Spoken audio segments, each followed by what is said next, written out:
அதை இன்றைக்கும் அலங்காநல்லூரில் தொடர்ந்து 11வது ஆண்டாக வெள்ளைக்கொம்பன் வந்து வெற்றி பெற்றது மிகவும் மகிழ்ச்சியாகவும் ரொம்ப சந்தோஷமாகவும் இருக்குது. பொதுவாக உங்களுக்கு தெரியும், மாடு வளர்க்குறதே ரொம்ப ஒரு கஷ்டமான விஷயம். ஆனால் அது ரொம்ப இஷ்டமான விஷயம் எங்களுக்கு. ஏனென்று சொன்னால் அது வந்து நம்முடைய குடும்பத்தில் ஒரு உறுப்பினர் போல் அந்த காளைகளை வந்து காளை வளர்க்கக்கூடிய எல்லாருமே அதை கவனிப்பாங்க.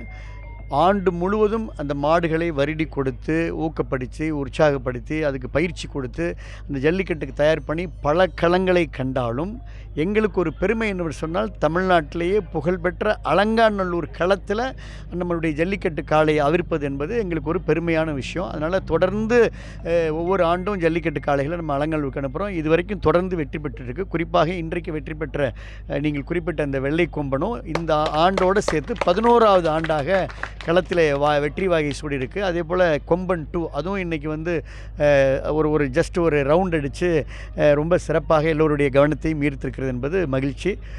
நியூஸ் தமிழுக்கு என்னுடைய நெஞ்சார்ந்த நன்றிகள்.